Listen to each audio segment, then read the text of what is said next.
अंजनी पुत्र हनुमंतराया गौरी पुत्र गजाननाला वंदन करून आजच्या आपल्या लक्ष्मण शक्तीच्या अध्यायाला सुरुवात। तर इथं कसं झालेलं आहे की जे शरणागत आहेत तो विभीषण असणारा कोणाला लक्ष्मणजी आहेत। मग लक्ष्मणजी बंधूला सोडून जे काय रावण आहे तर रावणानं काय केलं की आपल्या बंधू त्याला साक्षी झाला म्हणून आपल्या बंधूचा घात करण्यासाठी विभीषणावर रावणानं शक्ती आणली होती आणि तिचं निवारण लक्ष्मण बंधूंना केलेलं आहे।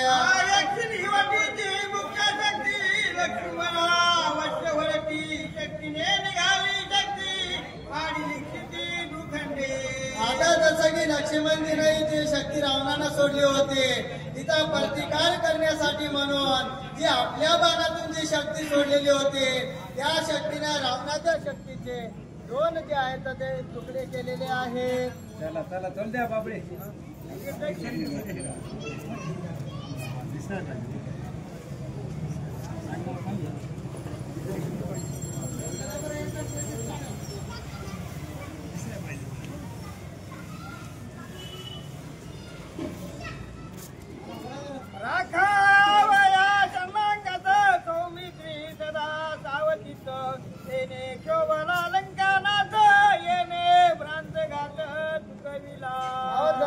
रागावून रावण जो आहे तो आपल्या बंधू विभीषणाला मारण्यासाठी वेगवेगळे प्रयत्न करायला येतं, परंतु शरणागताचं संरक्षण जे लक्ष्मण बंधू आहेत ते अतिशय निर्वाणीन आणि तत्परतेनं करायले।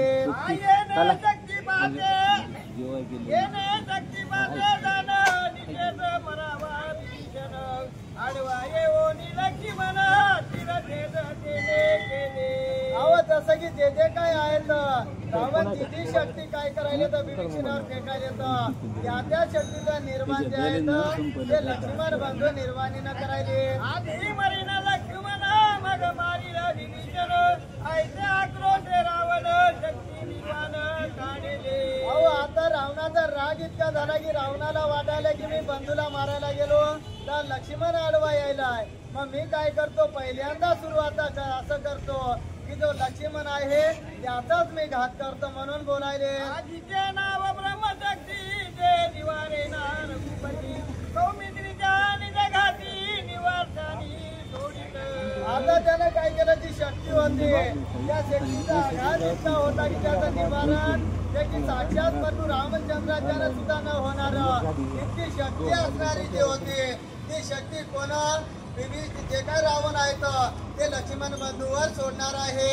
विनमुख करोनी माझी गादी भस्म गेला दोन्ही शक्ती येणे शोभला लंकापती ब्रह्मशक्ती सोडित। रावणाला इतका राग आला कोणाचा की त्या लक्ष्मणजीचा की मी दोन शक्ती फेकलेल्या आहेत परंतु दोन्ही शक्तीचं निवारण या लक्ष्मणानं केलं, म्हणून जे काय राग आलेला होता रावणाला की त्यानं काय केलं की राग इतकी शक्ती काढली की त्या शक्तीचं निवारण साक्षात प्रभू रामचंद्रानं होत नव्हतं, इतकी शक्ती कोणी रावणानं लक्ष्मणजीवर सोडण्याचा प्रयत्न केला। भस्म केला दोन्ही शक्ती शोभला लंकापती ब्रह्मशक्ती।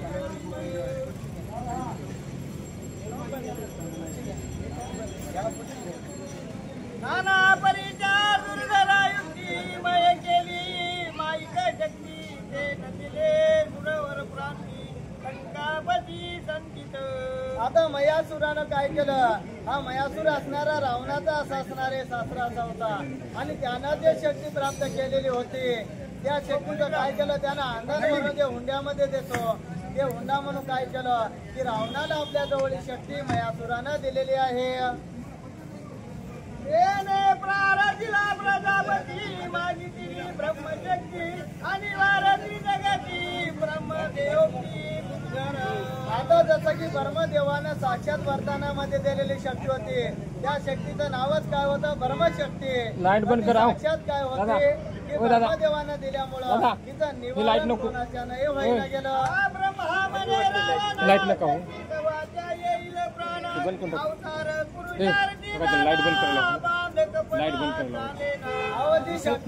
ब्रह्मशक्ती अशी असणारी ब्रह्मदेवानं दिलेली होती काय केलं असा नियम होता की जो कोणी अवतारी पुरुष आहेत त्या अवतारी पुरुषावर फक्त ते आपलं घात करणारी नव्हते, बाकी कोणावरही ती शक्ती आहे ती जे काय होतं तिचा प्रभाव पडणारा आहे. अवतार पुरुषाप्रती माझी बाधेना ब्रह्मशक्ती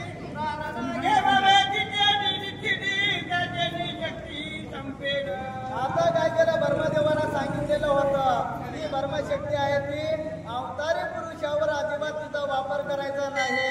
यदा कदाचित तुम्ही ही जर अवतारी पुरुषावर तिचा वापर केला त्या शक्ती जे काय या ब्रह्मशक्तीची शक्ती आहे ती तर निघूनच जाईल, परंतु ती परत कधी वापरता येणार नाही म्हणून सांगितले.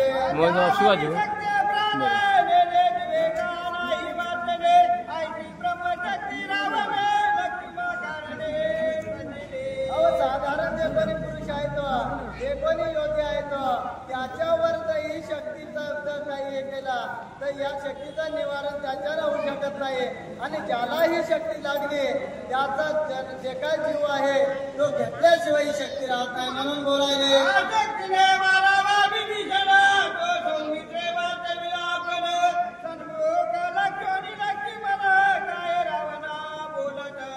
जसं की आता रावणालाही माहित होतं आपण कोणतीही शक्ती वापरायला गेलो तर हा शरणागत म्हणून बिभीषणाच्या समोर यायला येतं. आता बिभीषण जे काय संरक्षण लक्ष्मणजी करायला येतं, रावण आता लक्ष्मणजीला काय बोलतात ते बघू.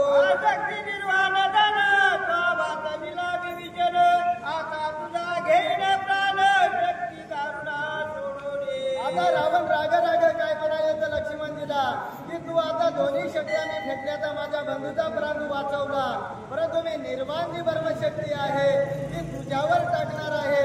आता या शक्तीपासून तुला कोण वाचवतं ते पाहू म्हणून बोलायले.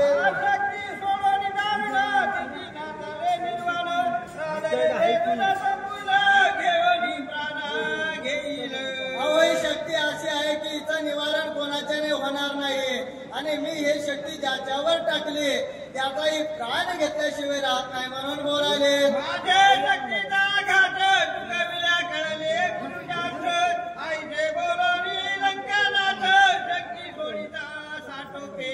आता म्हणाले की दोन शक्त्यातून निवारण माझं केलं, परंतु आता ही ब्रह्मशक्ती जी आहे हिचं निवारण तुझ्याच्यानं कसं होईल म्हणून लक्ष्मणजीला रावण बोलायले.